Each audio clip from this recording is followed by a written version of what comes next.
Amém. Glória a Deus.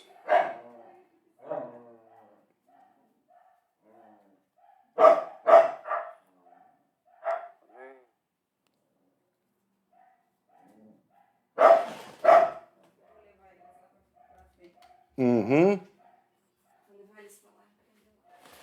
Já apareceu aqui. Amém. Glória a Deus. Glória a Deus.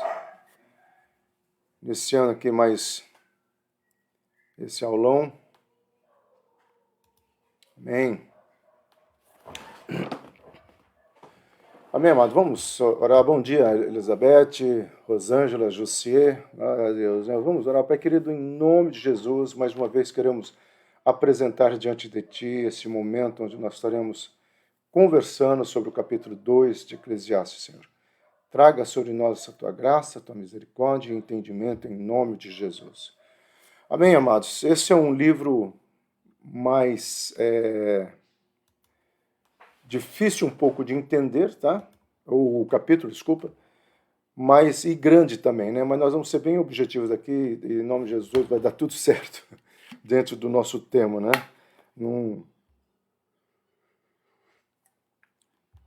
Amém? Então, para nós iniciarmos, o que eu estou pedindo, amados, a pastora mandou durante a semana, vai mandar amanhã, é para vocês lerem antes, tá? Porque são 26 versículos, o capítulo 2, tá? Então, já na segunda-feira ela vai mandar para vocês lerem o capítulo 3, para nós não ficarmos lendo o versículo aqui. Então, eu vou já entrar no versículo, você pode fazer com a Bíblia aberta, ou você pode depois reassistir o aulão, né? E aí com a Bíblia aberta para você entender os versículos. Mas nós vamos apenas estar já entrando nesse comentário. Não é uma exegese que nós vamos fazer, tá? Nem uma hermenêutica, mas nós vamos transitar entre essas duas áreas da teologia onde nós podemos fazer esse equilíbrio. Então é muito importante que durante a semana você leia, tá? Que nem na segunda-feira o desafio foi para ler Eclesiastes 2. Amanhã, tá? Amanhã o desafio vai ser, dia 24, né, de janeiro, vai ser para ler o capítulo 3. Para no domingo, quando nós entrarmos no capítulo 3, vocês pelo menos terem uma ideia do que nós estamos colocando, tá bom? Então, avançando aqui, amado. Depois de concluir no capítulo 1 que a vida está cheia de futilidade, deve ter sido tentador desistir ou cair em depressão.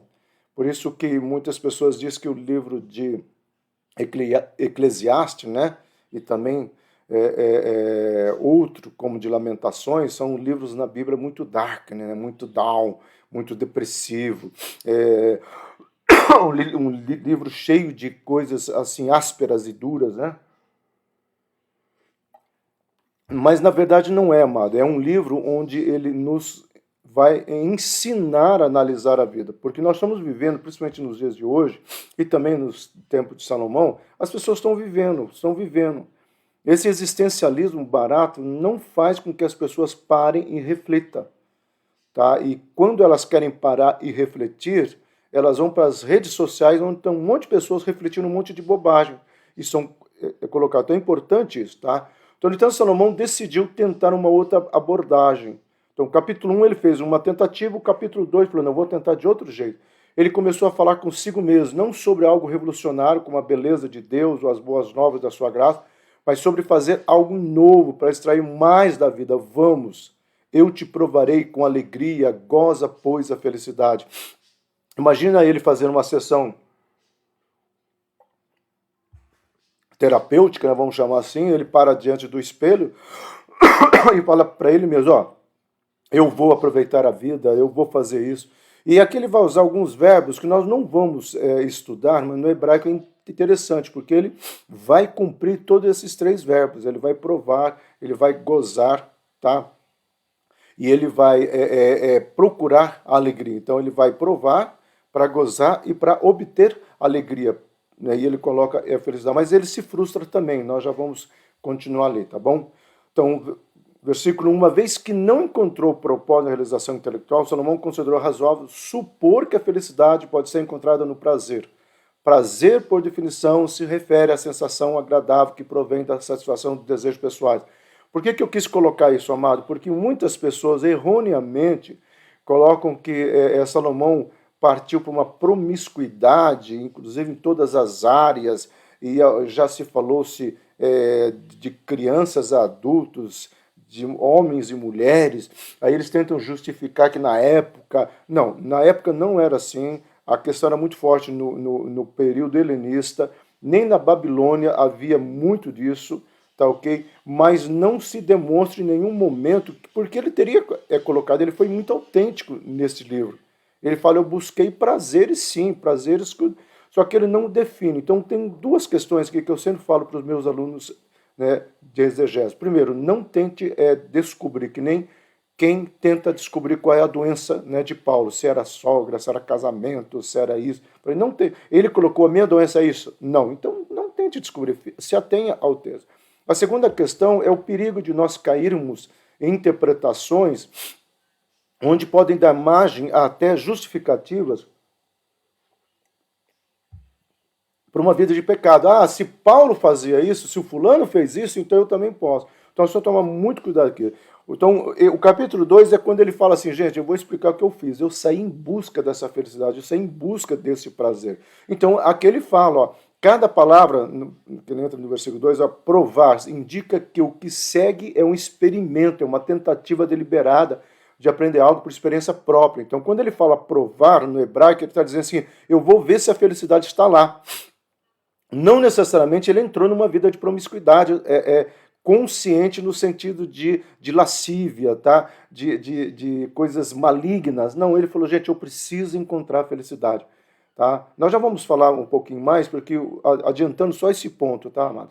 O que aconteceu, tá, com Salomão é aquilo que nós falamos no primeiro capítulo. É o que aconteceu principalmente pós-Segunda Guerra Mundial, com a classe intelectual, onde muitos intelectuais, pensadores, professores, tá, eles cometeram suicídio, porque eles viram assim, ó, não existe um admirável mundo. Né? Nós achávamos que iríamos encontrar um nirvana e encontramos uma guerra mundial. Então, porque antes de entrar na Segunda Guerra Mundial, o mundo estava mergulhando no humanismo e no existencialismo, provindo do iluminismo. Tá? Então, nós não precisamos de Deus, vamos viver a vida, vamos curtir a vida, e quando eles veem o que é o ser humano, houve uma decepção. De uma certa forma, Salomão chega nesse ponto, mas por um outro aspecto. Ele fala, cara, eu sei de tudo, eu conheci tudo, provei tudo, mas e o vazio aqui dentro? Né? Segundo a palavra, alegria mostra que ele desejava ou deseja experimentar os prazeres da vida, porque ele queria alcançar essa alegria, eu quero chegar lá. Então, ele é como o The Wanderer, um andarilho, né? Uma música do U2, que ele fez com o John Cash. Eu gosto desses dois. O U2 é cristão, né? Irlandês, é um cristão anglicano, mas é um cristão, tá? Seria como um luterano para nós aqui, tá? E ele, por isso que eles, muita das coisas que eles fazem para ação social na África. O U2 é uma das bandas que mais fazem, ok? Não estou falando aqui de partido político, porque eles entraram num segmento, mas a letra que eles comporam junto com John Cash, que é outro cara que eu gosto, que é cristão também, sai pelo mundo à busca de experiência, né? Sair pelo mundo à busca de experiência, desculpa, tá? Para provar e tocar e sentir tudo antes de um homem se arrepender. Então, é baseado, o próprio Beatles vai fazer uma música baseada no capítulo 3. Então, o Eclesiastes é um livro filosófico que todo mundo conhece. Então, voltando, imediatamente Salomão nos informa que essa busca fracassou de forma tão espetacular quanto a primeira. O prazer satisfez sua alma tão pouco quanto a sabedoria. E aí ele começa a dizer o seguinte, não, os prazeres da vida e nem a sabedoria me deram algum sentido. Tá? Por isso que é um livro que foi muito usado, eu estou lendo O Grande Divórcio, do C.S. Lewis, né, onde ele vai trabalhar a cosmovisão do inferno e a cosmovisão celestial. Tá? E é muito interessante, são dois personagens, aí começa uma discussão filosófica, porque o C.S. Lewis gostava muito de fazer essa dialética, né? Essa discussão entre situações que às vezes nós precisamos fazer, o que Salomão fez, né? Essa dialética de sentar e conversar. Davi fazia muito isso, talvez já tenha aprendido com o pai, né? Aquieta-te, ó minha alma. Né? A Isa comentou, Eclesiastes é tão conhecido como o Apocalipse, com toda certeza. Principalmente Harold Brown, um professor, né, de Oxford, na Inglaterra. Ele é um cara o único cara considerado especialista no mundo, né, hoje atual em Shakespeare, e ele fala do livro de Eclesiastes, e ele fala que é um livro de vida, que ensina-se a viver, ensina-se sobre o hedonismo. Ele é uma das primeiras pessoas que fala que a vida humana é um hedonismo vazio, né? Vamos colocar assim, por isso que eu dei o título, né? Tá? Tiago, há quanto tempo, Tiago? Saudade, um abraço, meu querido. Por isso que ele vai colocar de uma forma muito clara, né, que até o título que eu pus, a futilidade do hedonismo. Né? O prazer parecia oferecer promessas do propósito de vida, mas não durou. No fim, revelou-se como vazia, fugaz, efêmera. Quando seus prazeres dissiparam, sumiram, Salomão se viu de mão vazia, seu hedonismo provou ser sem sentido. Tá? Por isso que é um livro interessante, e é um livro assim que talvez tem muito a ver com os dias atuais, como sempre teve. Tá? Vamos supor, no período de Nietzsche, do niilismo, do vazio, aqui é fantástico. Junto com o C.S. Lewis, eu estou lendo um texto de Sartre, né? Porque o capítulo 3 eu vou precisar de algumas informações de Sartre, Jean-Paul Sartre. Não estou dizendo para vocês lerem, um filósofo ateu, mas eu quero entender uma coisa que ele fala lá, baseado num livro de Heidegger, né, que era um nazista, né, um filósofo alemão famoso, tá, que é O Ser e o Tempo. E esses autores que eu estou lendo, é interessante que eles não perceberam isso que Salomão percebeu, mas eles verbalizam isso que Salomão está dizendo. Gente, nós temos todo esse conhecimento, nós temos todas essas conquistas, mas e essa dor, e esse vazio, onde que fica e como que fica? Então Salomão concluiu que o prazer debaixo do sol era apenas vaidade, sua decepção ecoa nessa estrofe. Olha o que Salomão coloca: busquei cisterna rota, Senhor, mas as águas esvaíram, enquanto me abaixava para beber, fugiram e zombaram do meu triste clamor. Tá? É um poema que eu gosto muito, porque fala exatamente o que o nosso amigo está tentando trazer para nós. Então, dos versículos 2 a 8, nós vamos estudar algumas coisas aqui, ele apresenta uma lista de todos os prazeres que experimentou, seguida no versículo 9, né, a 10, por uma reflexão pessoal, tá, sobre aquilo que aprendera com a sua experiência. Então, no capítulo 2, versículo 2 a 8, ele descreve: olha, eu fiz isso, eu fiz aquilo, eu busquei ali.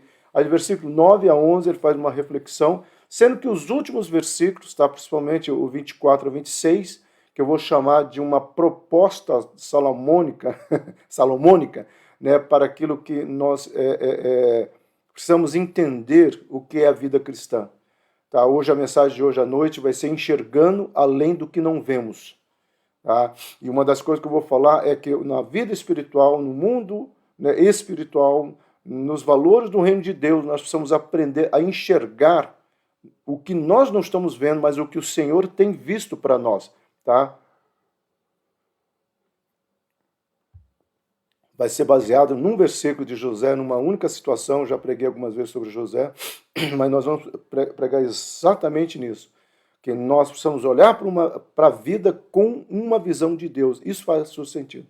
Por isso podemos afirmar que em Eclesiastes, Salomão é o retrato do ser humano que vive sem Deus e busca o prazer e a satisfação da vida nas coisas. É o que nós estamos vivendo, amado. Nós estamos vivendo uma sociedade extremamente hedonista, por sua vez narcisista, e que tem criado.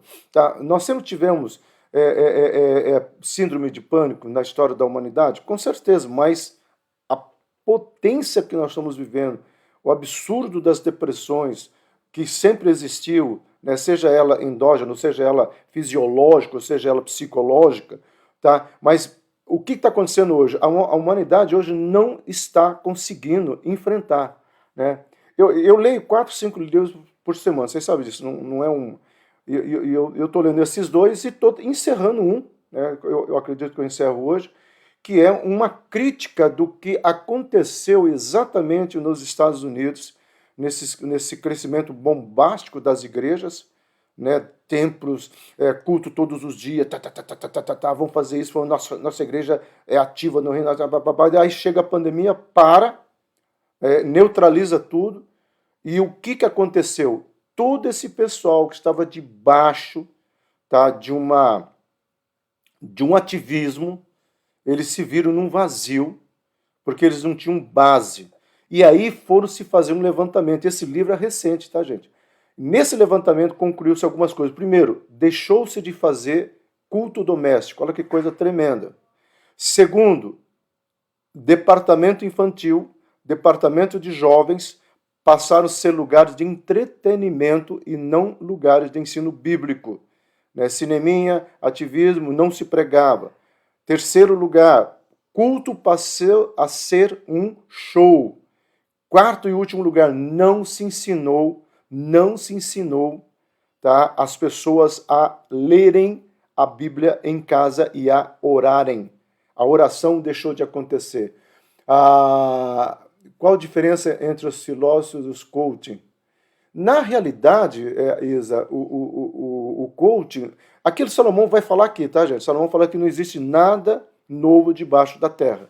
O coaching, se você for pegar, tanto é que o coach brasileiro, que é do Paulo Ribeiro, que é mais forte aqui, ele é baseado em quem? Praticamente no livro de Provérbios e é baseado nos livros do Viktor Frankl. Tá? Então, assim, não tem nada de novo, não existe nada de novo. Os filósofos eram coach na época, com toda certeza. A igreja deveria ser, entenda bem, gente, deveria levar as pessoas a refletir na palavra e não trazer paliativos de que só promessas e promessas, é posicionamento, tá? Então, okay? Então, voltando aqui, ele chega à conclusão que nada disso pode trazer algum prazer para ele, tá? Então, como é que nós podemos colocar os 10 primeiros versículos? O versículo 1 ele buscou prazer, versículo 2 ele buscou alegria, tá? O versículo 3 ele tentou fazer através do álcool, tá? Ele bebe, ele fala, tomei vinho, embriaguei-me com vinho, tá? O versículo 4 a 6 ele fez grande obra, aí começou a construir, então eu vou construir, quem sabe é isso, tá? Versículo 7 ele fala, não, então não é álcool, não é prazer, então eu vou fazer o seguinte, eu vou acumular riquezas. Então ele começa a acumular riqueza. É interessante, amado, que daqui a pouquinho essa riqueza que ele acumulou vai dar um nó nele, né? E ele não sabe, mas Roboão, o filho dele, acaba com essa riqueza dele. Aí ele coloca isso, essa probabilidade, mas não vamos chegar lá, tá? Versículo 8, foi dono de grande riqueza, né? Ela acumula no 7, seja dono. O 9, teve o reconhecimento das pessoas. A própria rainha de Sabá vai visitar para queria ter uma audiência com ele para conhecê-lo, né? E por último, ele trabalhou arduamente. Ele foi um cara que trabalhou. Mas ele falou, gente, tudo isso não preencheu esse meu vazio. Então, nós pulamos agora por versículo 11, como eu falei, são 26 versículos, ia ficar muito tempo aqui, tá, gente? Então, eu resumi, então vou voltar para vocês entenderem, eu resumi os primeiros 10 versículos aqui. Então, avançando, isso aqui a professora vai mandar em PDF, vocês vão poder ler os versículos e trabalhar mais, tá bom? E vocês podem também acessar a rede social aqui, ok? Então, versículo 11. Então, certo dia, Salomão parou para observar o que havia conquistado com todos os seus esforços e concluiu, eis que tudo era vaidade, vaidade. E aqui ele vai usar um termo que a filosofia da década de 60 para 80 vai usar muito, que é correr atrás do vento. Só que os autores, para não identificar a origem, né, os filósofos existenciais aqui, eles vão colocar que a vida é fútil. Porque não sei se vocês sabem a palavra fútil, né? No grego ela dá essa ideia de vazio, de algo que se perde. Então eles vão pegar, para não admitir que eles liam a Bíblia, olha só que interessante, eles vão escrever muitos livros, tá? Muitos livros mesmo sobre a futilidade da vida, as coisas fúteis que não preenchem e começa todo um questionamento. Mas tudo é tirado e pode ser tirado com toda certeza desse versículo 11 aí do capítulo 2. Então, avançando aqui, não encontrou satisfação duradoura debaixo do sol. Pelo contrário, descobriu, como escreveu Lutero, o império do mundo nada mais é senão um pedaço de pão jogado aos cães. Eu gosto muito dessa frase, quando Lutero ele vai para Roma, né, e ele fica assustado, antes dele fazer as teses, tá? Ele fica assustado com o poderio da igreja, enquanto as pessoas no condato dele, na paróquia dele, estavam passando necessidade. Ele observou toda aquela pomposidade, né, da igreja católica, ele observa tudo isso e que a igreja católica querendo mais, e para isso começa a cobrar as orações perdoando pecados. Aí vem a questão que ele se levanta contra, por isso a graça, somente pela graça. a tese que ele vai fazer baseado no livro de Romano. Mas uma das coisas que frustrou Lutero é exatamente isso. Ele falou, gente, nós estamos nos enchendo e esquecendo de algumas situações pontuais, né? Uma das coisas que a Monte Hebron faz, gente, vocês sabem, nós evitamos, até agora nós não fizemos isso, até hoje. Quando nós compramos alguma coisa para Monte Hebron, certo? E nós temos estamos substituindo microfone, data show, mas os nossos data show antigos foram para a igreja, foram para o ministério, o pastor bateu foto, mandou, usam até hoje.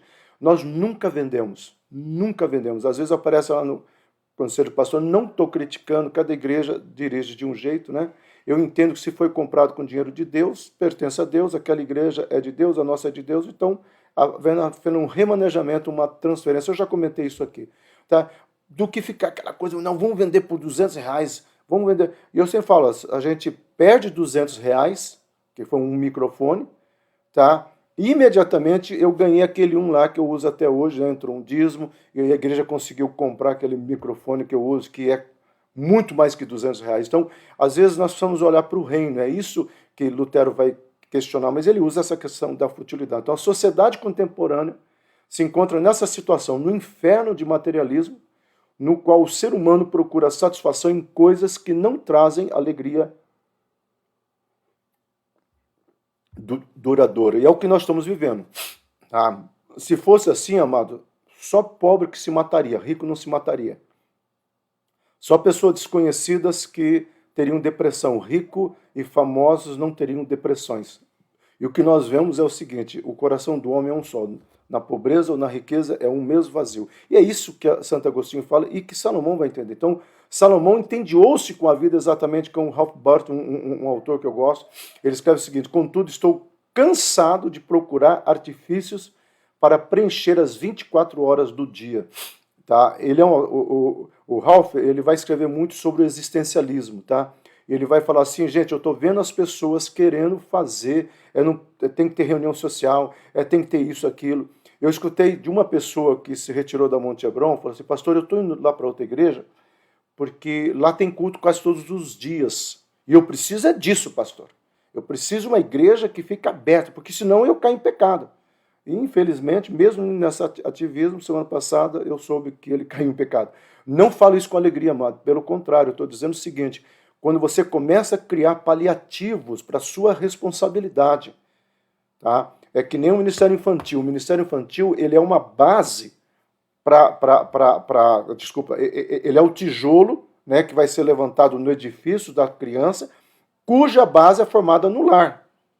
Entendeu? Se os teus filhos não são cristãos, você é avó, cada vez que o teu neto for na tua casa, põe a mão na cabeça dele, faz um cafunézinho, eu te abençoo em nome de Jesus. Senhor, abra essa mente em nome de Jesus. Eu profetizo salvação em nome de Jesus. Meu irmão, não precisa lá sentar e contar a história de Noé, a história da Bíblia inteira. Se puder, melhor ainda. Tá? Mas não jogue a responsabilidade da base para outros setores. É isso que acontece na educação. Então, nós precisamos compreender isso muito sério. Versículo 12, a conclusão desanimadora, né, de sua investigação levou Salomão a considerar-se de fato que era melhor ser sábio que insensato. Então ele começa a colocar assim, o que é melhor? Aí ele começa a analisar algo, amado, que daqui a pouco ele vai chegar à conclusão. Tá? Que ele está pensando alto. Ele fala assim, olha, o que é melhor, gente? A gente pensar ou deixar de pensar? Tá? Porque parece que o louco é mais feliz, né? Ele não está vendo, ele não está enxergando, né? Mas ele vai dar uma resposta lá no final desse livro. Com isso, em mente, decidiu explorar uma questão. Olha a questão que ele vai pegar. Uma vez que a vida é um eterno correr atrás de bolha de sabão, será que o prudente tem alguma vantagem sobre os que vivem na loucura e na astúcia? Né? É complicado aqui, né? Tem uma piadinha, né, que diz assim que estava no hospício e os psicólogos, psiquiatras falaram assim, ó, vamos ver aqui quem que é são. Nós vamos fazer um desenho na porta, tá? E vamos falar o seguinte, ó, podem ir embora, é só abrir aquela porta que vocês vão embora. Mas era um desenho, não tinha como, né? Na parede, um desenho na parede de uma porta. E aí todo mundo batendo tentando abrir aquela porta, e não conseguindo, claro. E um dos internos, né, louco na questão do contexto, começa a dar risada e começa a falar assim, esses caras são loucos, eles nunca vão sair por essa porta. E a equipe entendeu que ele estava curado, porque ele entendeu que aquilo era um desenho. Aí foram perguntar para ele, por que você acha que ninguém vai sair por aquela porta? Aí ele enfia a mão no bolso, porque a chave está comigo. Então, muitas vezes, nós estamos vivendo uma loucura, está aí um mundo muito louco, e está o louco querendo ensinar os loucos. Porque quando você vai olhar o contexto que nós estamos vivendo, é complicado, tá? Isso mesmo, a vovó deve orar mesmo na cabecinha dos netos. Amém, Laura Michelin. A Isa vai gostar de você. É isso mesmo que nós precisamos fazer e profetizar em nome de Jesus, tá? Sobre os nossos netos. E no caso de vocês, sobre os seus netos, em nome de Jesus, tá bom? Versículo 13, Salomão concluiu o seguinte, a sabedoria é melhor que a astúcia, na mesma proporção que a luz é melhor que as trevas. E aí ele faz um parâmetro aqui, ele vai trabalhar essa questão do que é melhor. E ele fala o seguinte, ó, é melhor ser sábio. Tá? Pelo menos eu não vou ficar tentando abrir aquela porta e vou saber que aquela porta é um desenho, não vou cair nessa loucura completa aí do que está se passando. Então o sábio anda na luz e assim consegue enxergar os perigos do caminho. Olha a conclusão que ele chega. Pelo menos eu sei aonde estou pisando e eu sei aonde estou indo. E aí ele vai colocar o seguinte, o tolo em contrapartida anda no escuro e cai em todos os buracos e armadilhas. Então é como se ele falasse assim, não, o louco ele vai ter a probabilidade de se machucar mais. Não é o nosso caso, que somos sábios, pelo menos a gente sabe onde estão os buracos. Tá? Então, ele chega a essa conclusão aí. Tá? O versículo 14 ele fala o seguinte, ó, contudo, mesmo admitindo essa vantagem que os olhos do sábio enxergam o caminho, então veja só, ele entendeu que entre loucura e sabedoria é melhor ter sabedoria. Mas ao mesmo tempo ele fala o seguinte, que os olhos do sábio enxergam o caminho por onde deve andar no final das contas, isso faz alguma diferença? Então ele chega assim, ó gente, tudo bem, eu não sou louco, certo? Vamos pegar a piada sem graça que eu contei, que a Ângela acha ela sem graça, tá? Só a Rosângela que riu aqui, né? Então, aquele cara que estava lá dizendo que estava com a chave, ele é louco do mesmo jeito. Mas vamos supor que ele não fosse, ele olhasse para aquela porta e dissesse, é um desenho. Só que ele ia continuar do estado que ele estava. Então o que Salomão está dizendo é o seguinte, o que adianta eu ter uma sabedoria e entender e pensar, se não há nada que eu possa fazer, porque o que eu queria é encontrar uma janela no meu coração e preencher. Né? Por isso que a imagem, né, é uma janela. Eu tento pegar as imagens de acordo com o que eu estou falando, só para vocês entenderem, tá? Então ele vai colocar isso aí, tá bom? Então, tanto sábio quanto louco estão fadados a morrer, e nenhuma quantidade de sabedoria é suficiente para evitar esse encontro com a sepultura. Ambos estão condenados ao mesmo destino. E aqui ele entra, tá? Aqui ele entra na seguinte questão. Então, ele entra na seguinte questão. E aqui é bem interessante. Ele fala assim, algo que a humanidade não para pensar. Ah, a vida é curta, ok, mas a eternidade é longa. Só que ele começa a trabalhar a questão existencial. Nós vamos morrer. Essas pessoas que cometeram suicídio em larga escala, principalmente pós Segunda Guerra Mundial, muitos professores de Princeton, Harvard, Oxford, tá? Principalmente a Inglaterra teve muito isso, tá, gente? Eles falavam assim, já que a vida é isso, o homem conquistar, conhecer para produzir uma bomba atômica, para produzir o caos, principalmente quando os campos de concentrações foram abertos e eles começaram a coletar e saber das informações do que se passavam lá, eles começaram a desacreditar da humanidade. Como eles não acreditavam em vida eterna, eles falaram, não quero mais viver. E eles cometeram suicídio em massa.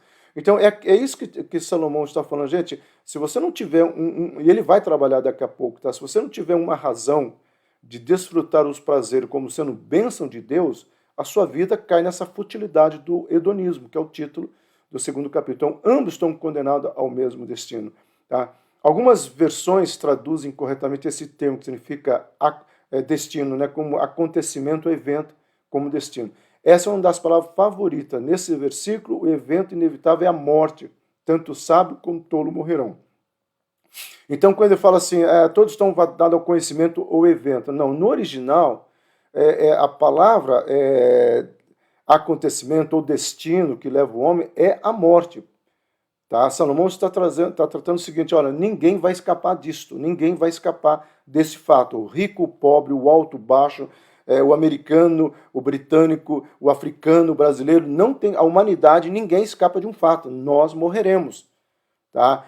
E aí ele fala assim, ok, enquanto esse dia não chega, como que nós estamos vivendo? Essa é a grande questão dele. Por isso o versículo 16 e 17, Salomão prossegue com essa ideia no versículo 16 e 17. Depois de sepultado, tanto o sábio quanto o sensato são esquecidos em pouco tempo.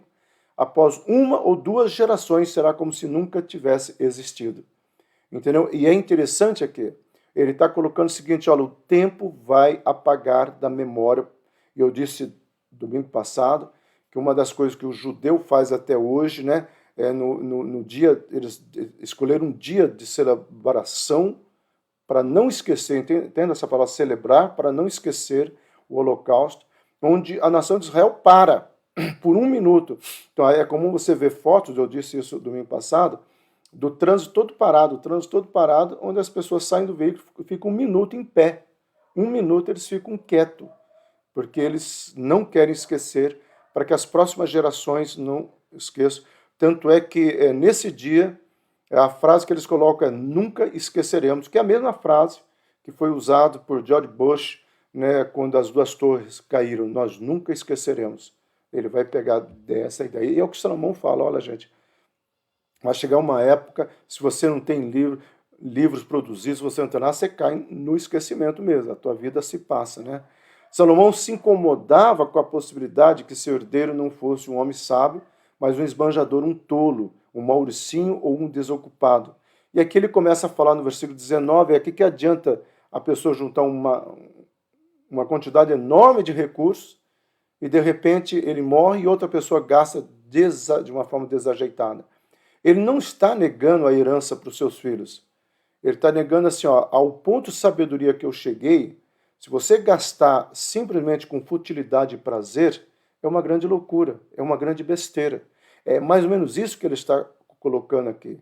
Esse pensamento deixava de Salomão muito irritado. É possível que já tivesse um pressentimento de que isso aconteceria com sua própria família, prevendo que o filho Robão, em sua astúcia, esbanjaria a fortuna acumulada com tanto esforço. E quem conhece a história, foi exatamente isso que aconteceu. Tá? Robão acaba praticamente com quase 60%, 70% do reinado de Salomão, com toda a beleza, com toda a majestade, de assim que ele fazia festas e orgias. Salomão tinha vinhos estocados, né, guardados, vem todo mundo beber o vinho. Enfim, exatamente o que Salomão tinha mesmo. Mas Salomão previu isso, que a vida era fútil. Por isso que no versículo 20 ele fala o seguinte, ó, a perspectiva de deixar os frutos do seu trabalho a um sucessor indigno, levou o pregador, que é em algum lugar chamado, né, a cair em depressão, uma vez que a vida só é encontrada pelo que encontra a sabedoria.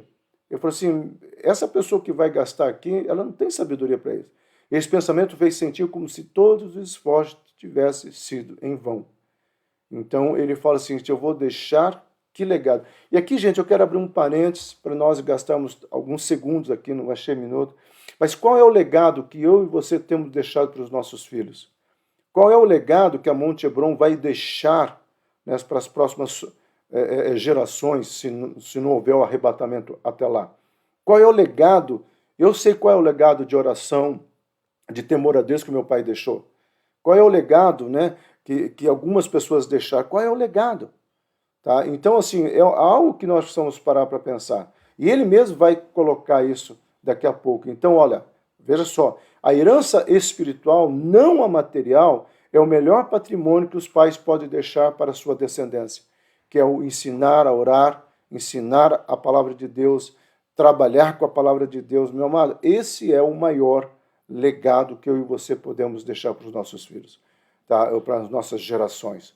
Ah, mas o meu filho é descrente, ou a minha filha é descrente. Meu amado, profetiza, ore, ore, vazio, né? A Isa coloca aqui, né, que não se leva nada quando morre, né? Todo o caixão não está com toda a riqueza, não tem nem cheque dentro do caixão, nem Pix, nem número de Pix lá para ele poder, né? Que é a conclusão que Salomão vai chegar, tá? Então reflita aqui, qual é o legado que eu e você estamos deixando? Versículo 22, Salomão concluiu que o homem nada obtém de valor duradouro em consequência de seu todo o trabalho, suas fadigas debaixo do sol. Ele fala o seguinte, olha, não adianta, gente, tudo isso daí é canseira, canseira e canseira. É um homem frustrado? É um livro decepcionante? Pelo contrário, é um livro maravilhoso que me leva, né, ou nos leva a refletir sobre a vida. Não é um livro de alguém amargurado, conforme eu já li alguns autores, comentaristas, né, dizendo Eclesiastes é o resultado de um homem amargurado. Não, não é. É um homem inquieto, inquieto com aquilo que ele percebeu. Tá? Aquela coisa de você questionar. Você sabe que ao longo a gente sempre acaba lembrando da Vó Souza, né? Aquelas idas, né, da igreja e lá da casa, da nossa casa aqui até a igreja, às vezes a gente passava e uma vez estava tendo uma corrida ali na Rondon e um monte de gente correndo e estava só meia pista, né? Então nós tínhamos passado devagar. A Vó Souza olhou assim, nossa, todo mundo correndo, né? Cuidando, mas não estão correndo para Deus. É mais ou menos essas conclusões, né, que a vida, quando eu e você temos temor a Deus, a vida nos leva. Tá? Você olhar, às vezes, você olha, né, vai num center shop, aquele monte de pessoas, né, olha para tudo ali e fala assim, nossa, gente, quem daqui vai para os céus? Eu estava esses dias, foi sexta-feira, eu fui almoçar ali do lado, né, no restaurante ali perto, Tempero da Vó, estava lotado, porque estava tendo um velório. Eu parei, eu pensei nisso, falei, gente, será que essas pessoas estão no velório vindo para... Eu até nem entrei, porque tinha muita gente, né? E eu falei, mas será que elas sabem que é o destino do... Porque eu tinha, sexta-feira agora, eu já tinha terminado esse capítulo, né? Eu pensei, será que elas sabem o que Salomão, a conclusão de Salomão, que todos nós vamos chegar naquele quadro, e o que nós deixaremos e o que nós levaremos? Porque essa é a grande questão. Então, veja só, o ser humano se esforça, labuta, desgasta, e isso se irrita. E isso irritava Salomão, olha, que a vida é só isso, e tudo isso para quê? Que diferença fará 5 minutos após a morte? Que é o grande questionamento, né, que a Isa coloca também, não se leva a nada. Mas a humanidade, gente, nós precisamos entender isso, a humanidade não está sendo ensinada a pensar no amanhã. Agora, se assustem, a igreja não está sendo ensinada a pensar no amanhã também. Quando eu vejo pastores não pregando e deixando de falar, o inserir nas suas mensagens sobre a Nova Jerusalém, arrebatamento da igreja, a volta de Jesus, eu fico preocupado com isso. Porque tira da igreja a didática, a pedagogia, dela raciocinar, elaborar, que a nossa vida não é aqui, que nós temos uma promessa celestial. E talvez se eu tiro essa promessa celestial, então eu vou viver na vida de qualquer jeito. Deus é Pai, Deus é misericordioso e, além do mais, há uma probabilidade dele ser brasileiro, então ele vai dar jeitinho em tudo. Então, essa mentalidade tem entrado dentro, sim, tem entrado dentro de igrejas. Tá? Não se fala mais sobre a Nova Jerusalém. Nova Jerusalém vai ser construída lá em Israel? As pessoas não sabem nem o que é o arrebatamento.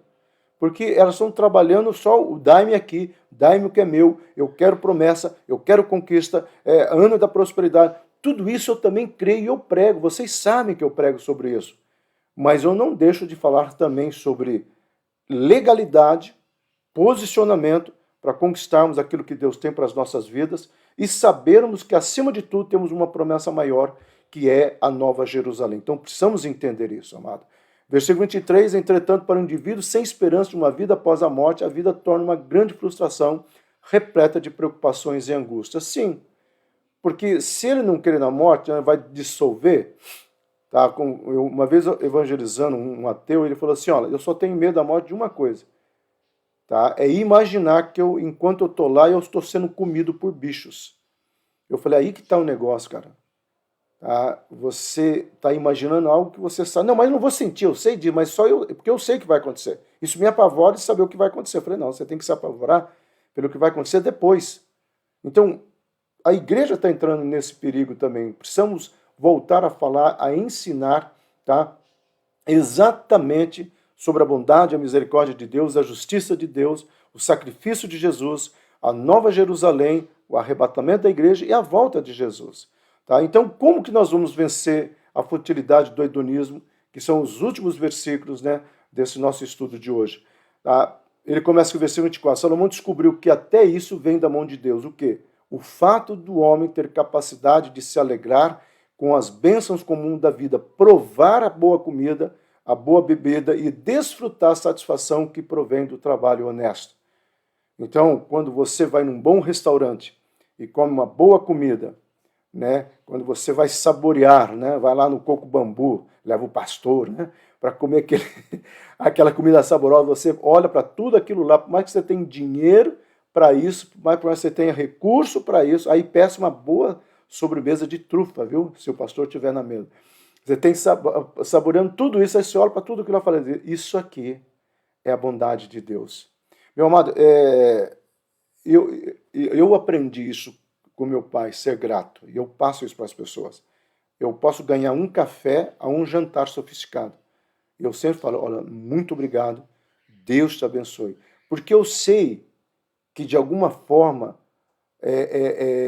Deus colocou esse desejo no coração da pessoa, ou a pessoa teve por si só o desejo, né, de me abençoar com um cafezinho, e eu sei que a condição dela para fazer isso é o amor e a graça de Deus. É isso que Salomão entendeu. Então, o Salomão não está dizendo para eu e você não irmos num cruzeiro pelo Mediterrâneo. Salomão não está dizendo para eu e você deixarmos de jantar num bom restaurante, se você gosta, né, de gastronomia. Não, não é isso. Mas é que nesses lugares você possa entender que Deus abriu portas, capacitou a sua vida, trouxe condições para você. Uma vez, uma pessoa disse, não, isso aqui, pastor, é fruto do meu trabalho, eu trabalhei. Isso aqui é meu salário, não tem nada a ver com Deus. Eu falei, pois é, eu já penso diferente. Eu já penso que Deus deixou uma empresa nascer, deixou uma empresa prosperar, e Deus permitiu que essa empresa tivesse uma vaga, onde Deus vai até você, alguém te avisa, e, enfim, você chegou aonde você está. Eu prefiro olhar desse jeito, porque senão é conquista por conquista, e eu sei que não é essa a verdade. Então, é isso que o Salomão vai entender. Então, o Salomão acrescenta que o ser humano não tem em si mesmo o poder de se alegrar, a menos que essa capacidade seja concedida por Deus. Aquele momento que você pega, agradece um pão de queijo, agradece pela sua casa, agradece por qualquer coisa, mas você sabe que aquilo vem de Deus, aquela é a provisão de Deus. Então, quando você entende isso, meu amado, Salomão vai trabalhar. Daqui a pouco Salomão vai trabalhar sobre a lógica humana que colocaram aqui, né? A lógica dos homens, realmente é loucura. Salomão vai trabalhar isso. Salomão fala assim, olha, gente, eu sou o homem mais sábio. Se Salomão tivesse atualmente participando de qualquer grupo, né, do WhatsApp, Salomão era o cara que ia estar com graça e seriedade desconstruindo todos os valores e dizendo, gente, isso daí não é nada, porque Salomão era um homem sábio. Meu amado, vinham pessoas do mundo inteiro para ouvir, conversar, passar alguns dias com Salomão. Não era um dia uma audiência, ficávamos semanas conversando com Salomão. Tá? E as pessoas tinham prazer por tal sabedoria. Só que ele chega à conclusão que tudo isso é um vazio. E isso a gente precisa estar entendendo. Então, veja só, sem Deus não é possível desfrutar nem mesmo dos prazeres mais simples da vida, pois dependemos dele para obter experiências normais e agradáveis da vida. Salomão fala assim, eu não quero ter minha alma presa, em outras palavras. Tá? Eu não quero deixar que a minha alma fica numa situação complicada. Não, eu sei que é Deus. Nos pequenos prazeres da vida, seja sentar numa cadeira, tomando um cafezinho, ou seja, se deliciando de uma gastronomia fantástica, mas eu olho para tudo isso e eu me alegro porque eu sei quem é Deus. Essa é a existência, a experiência maior de Salomão. É quando ele chega e fala assim, eu sei quem é Deus, eu sei o que Deus faz. Então, versículo 26, Salomão acrescenta que conseguiu desfrutar essas coisas mais do que qualquer outra pessoa, mas acrescenta que a capacidade de comer, de se alegrar, provém do Senhor. Então, Salomão fala assim, olha, eu tive toda essa experiência, eu vivi tudo isso, mas eu cheguei numa conclusão muito forte, que tudo isso é provisão de Deus. Tudo isso é boa e poderosa mão do Senhor. Tudo isso é graça de Deus. Quando Salomão coloca isso, é um ensinamento tremendo para nós. Tá? Então, repito, meu amado, Deus não é contra. Que eu já vi os pastores, tem gente que é rico, tem que vender tudo para investir para missões. Meu amado, nós temos que ser sábios até investir em missões. Tá? Porque eu tenho visto algumas coisas que não vou colocar aqui, que às vezes eu questiono. Tá? Não, os missionários hoje não têm aquele perfil daquele missionário lá de trás que quer ir para a África e pagar um preço com sustento ou sem sustento. Eles ficam aqui levantando mantenedores, enquanto isso eles vão usufruindo do bom da vida, vão se preparando e nunca estão prontos. Tá? Então, assim, é o Silas falando, tá? É um questionamento sério. Então, eu estou vendo o quanto que a igreja hoje ela está cheia de ismos e costumes que escandalizariam nossos pais na fé. Tá? Então, Salomão não está sendo contra em nenhum momento que você deve vender tudo para dar para a igreja. Não é isso que Salomão está falando. Salomão, não, Deus te deu isso, desfrute esse prazer. Tá? Se Deus te colocar no coração de abençoar uma outra situação, consulte a Deus. Ele está colocando o seguinte, ó, gente, se tudo provém de Deus.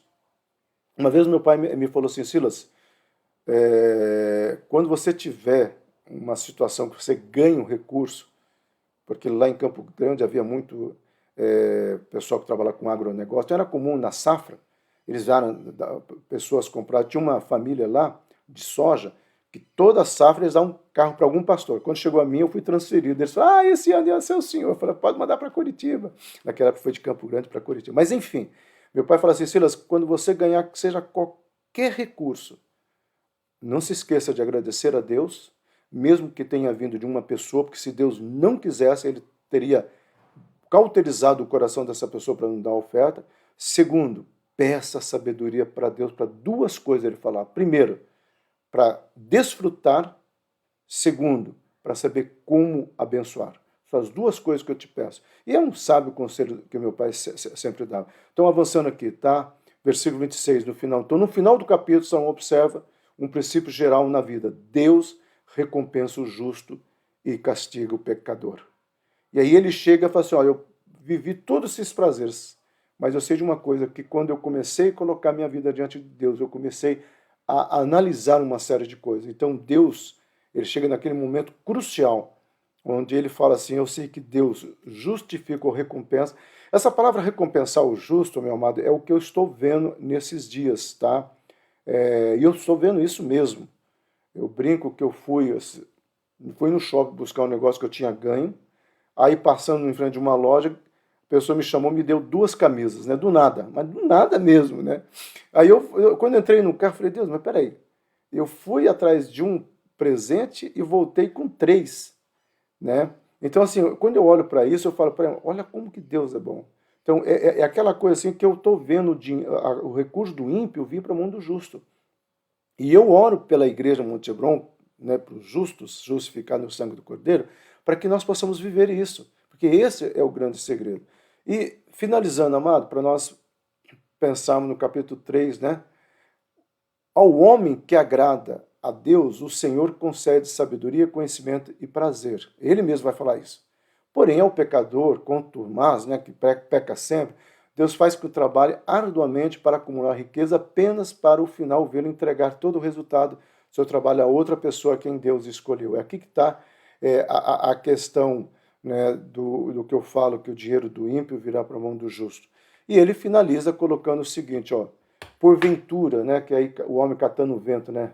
Eu já falei que eu tento procurar imagem, dá mais trabalho para procurar as imagens, amado, do que propriamente fazer a interpretação no original.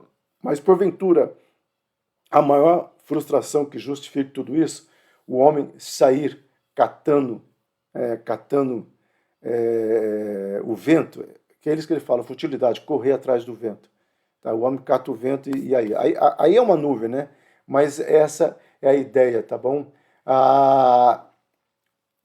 Nancy está dizendo, muito obrigado, Nancy. Eu sei que você tem uma veia artística, né, de estética, decoradora, então eu fico, partindo de você, eu sei que está bonito mesmo. Né? Não que as outras pessoas não tenham opinião, mas é alguém com como chama, know-how nessa área, tá? Então eu louvo a Deus mesmo, tá? E por isso. Mas, amado, terminamos o capítulo 2 com uma única frase que eu vou trabalhar na mensagem de hoje, à noite. Então, qual que é a frase? Vamos viver o melhor que Deus tem dado para nós, mas vamos viver debaixo do amor, da graça e do temor, sabendo que o nosso lugar não é aqui, é a Nova Jerusalém. Vamos crer nisso, vamos viver isso. E hoje à noite eu vou pregar, já disse o título aqui, né? Que o Senhor, nós vamos enxergar o que nós não estamos vendo.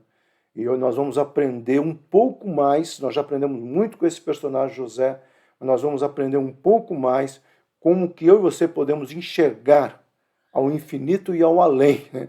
Enxergar aquilo que Deus tem para nós nesse ano de 2022, buscando um posicionamento, buscando cura para a nossa alma, buscando exatamente uma base onde nos vai fazer uma igreja sólida, não, uma vida sólida, participando junto de uma igreja que se torna sólida. Que Deus realmente traga a existência. Então, amanhã vocês vão receber um folder que a pastora vai fazer, atividade da semana, leitura, mas já estou adiantando aqui, leia o capítulo 3. Leia o capítulo 3 de Eclesiastes, tá? E aí, com isso, toda semana é um capítulo só, meu amado. Por semana, nós vamos ler todos os capítulos, né, de Tiago, não, nossa, gente, me perdoa, de Eclesiastes, tá? Ué, quem sabe pode estudar Tiago depois de Eclesiastes, né? Então, leia o livro de Eclesiastes, cada capítulo, que é tremendo, e eu sei que Deus realmente tem muito para falar para as nossas vidas. Amém? Estou encerrando aqui, que Deus abençoe, que Deus traga a existência dos nossos corações a cada dia. Prepare para tudo aquilo que Deus tem, para não corrermos atrás de vento, mas nos fortalecemos na palavra de Deus, na vitória que o Senhor tem para as nossas vidas, em nome do Senhor Jesus Cristo. Amém?